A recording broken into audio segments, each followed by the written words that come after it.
Acha, first of all, a very good evening to everyone present here. Do you all know what it is today? आज क्या है? Who knows? Who knows? Srilekha, what is today? Rabindranath Jayanti. What is Rabindranath Jayanti? Who can say? Rabindranath Jayanti क्या होता है? Who will say? Raise your hand. This is the problem. And that's the only reason we don't just teach. We do all these things. We should know our roots, we should know our history. जयंती तभी होगा जब किसी का birthday मनाया जाएगा. जयंती, Hanuman Jayanti. We do ना? So Rabindranath Jayanti, आप guess करो, what is it? Why it is Rabindranath Jayanti? You can raise hands. No one wants to speak in public. Are you? Birthday of Rabindranath Tagore. Who can say who is Rabindranath Tagore? Keshav? Nobel Prize winner. A Nobel Prize winner. Anything else? Rabindranath, I know Rabindranath Tagore is written by Jana Gana Mana song. Acha, Rabindranath has written Jana Gana Mana, our national anthem. Yes, very good. What else?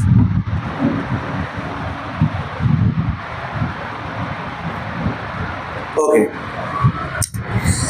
Today, all the schools, like you all are from different schools, and you might have seen that on 7th of May they have celebrated Rabindranath Jayanti. Yes or no? Then why we are celebrating it today? We are backdated. No. Why we are celebrating it today then? We are Diwali and it's celebrated in 25th of Baisakhi. Yes.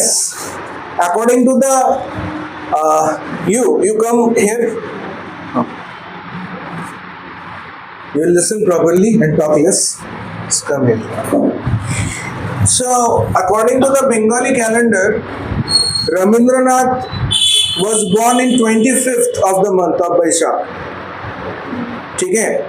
25th. So, today is, according to the Bengali calendar, today is 25th Baishakh. Okay?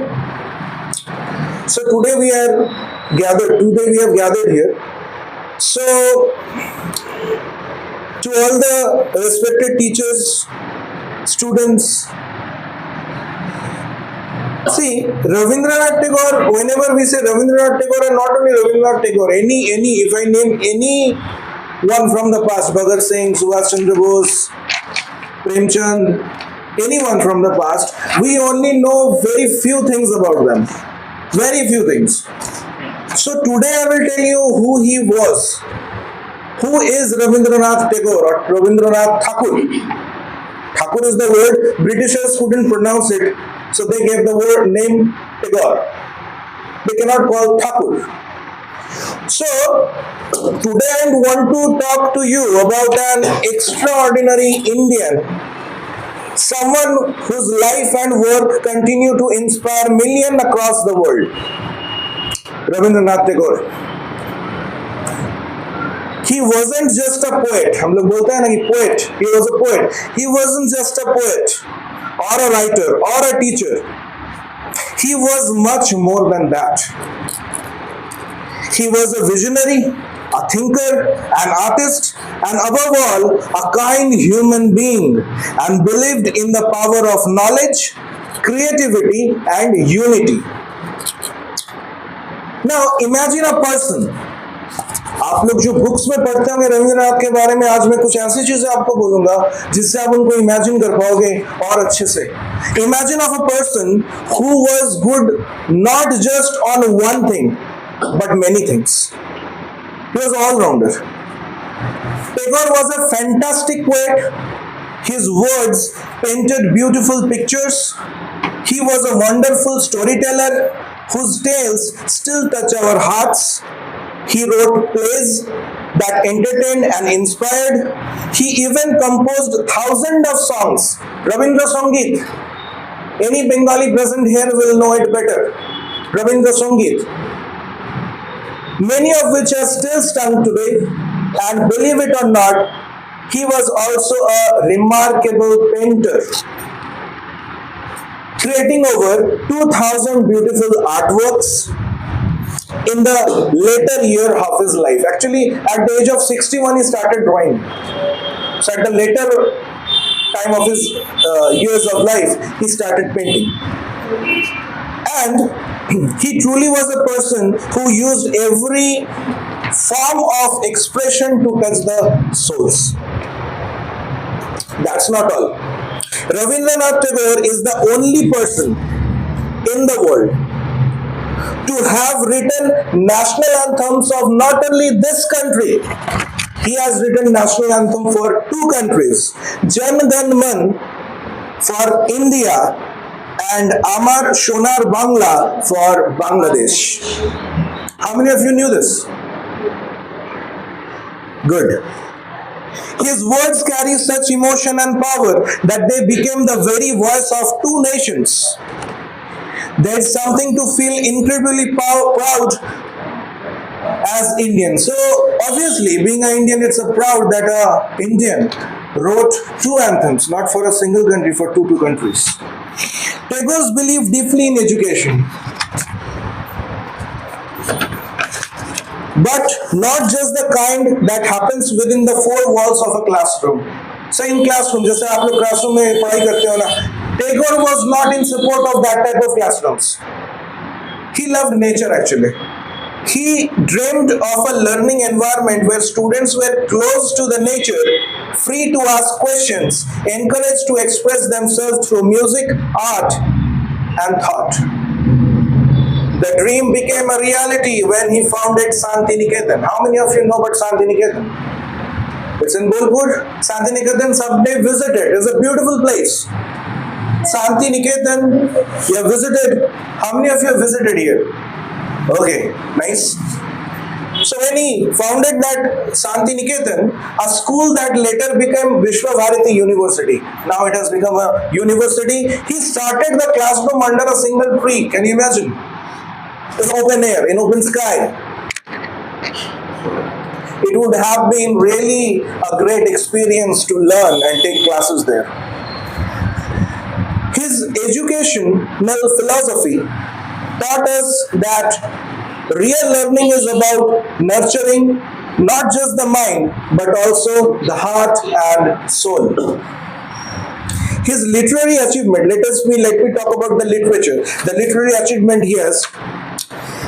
He wrote over 2,000 poems. Can you imagine? He wrote over 2,000 poems.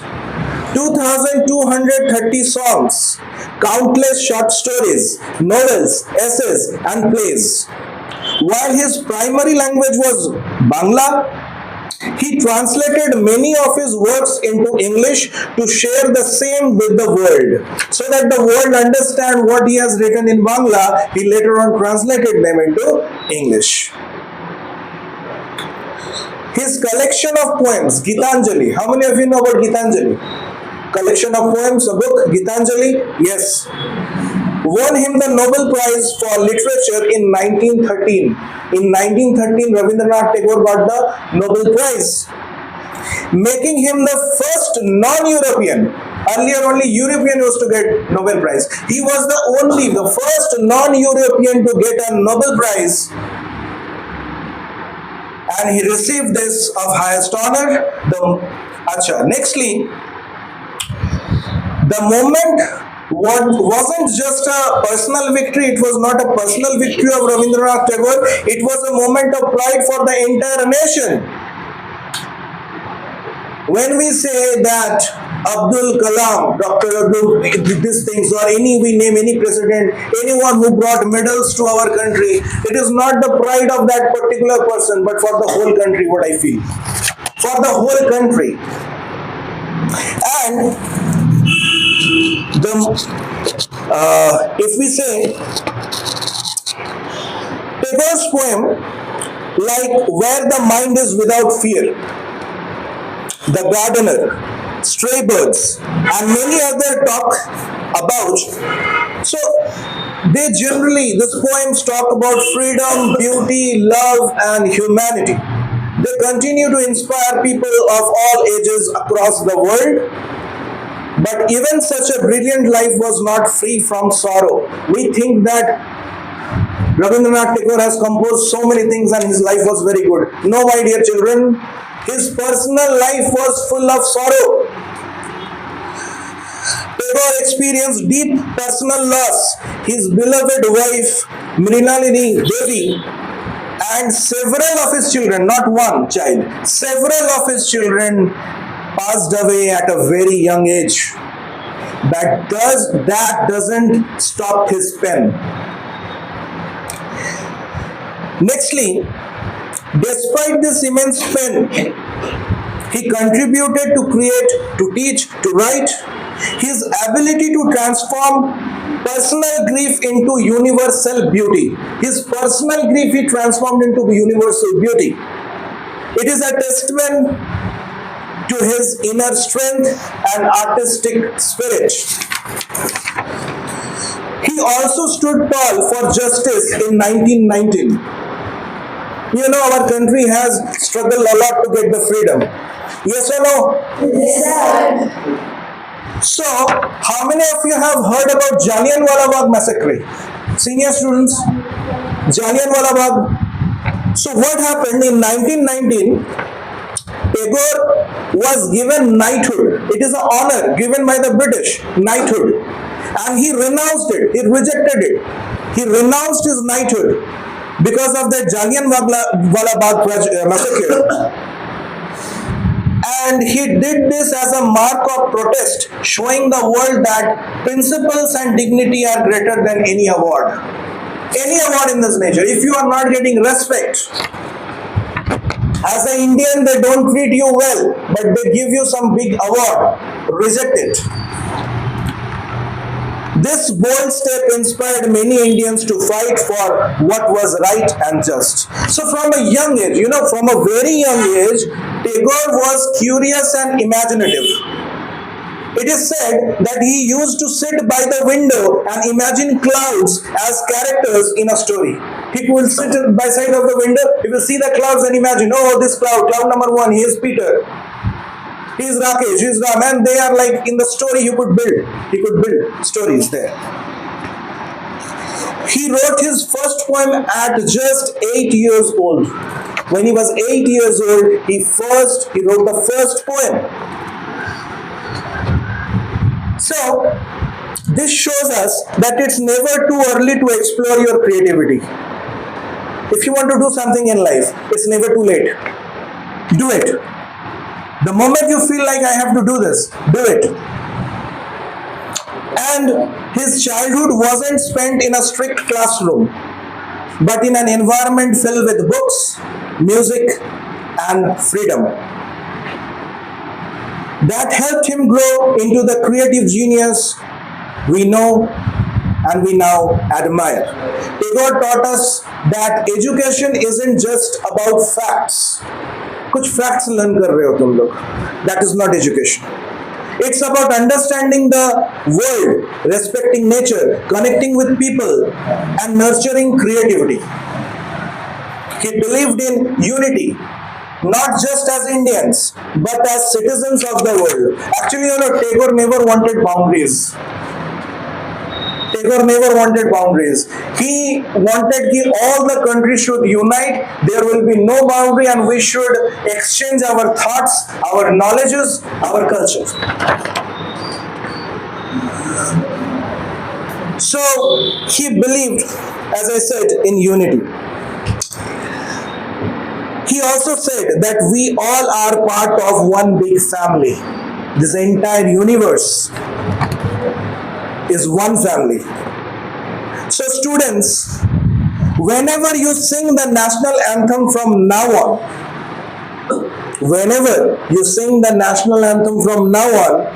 remember that the man behind those words was Tagore.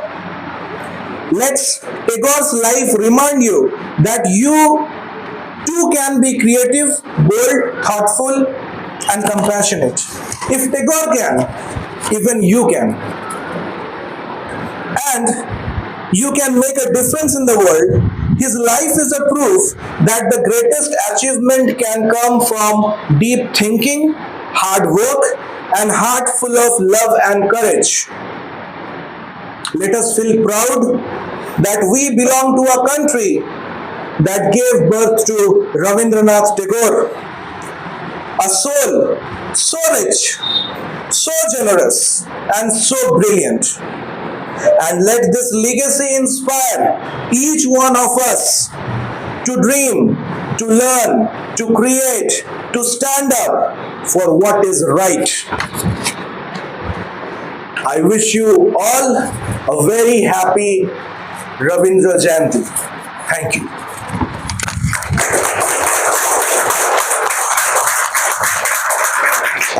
And now I would request Nehamis to recite a poem written by Rabindranath Tagore. The poem I just tell you, the name, Where the Mind is Without Fear.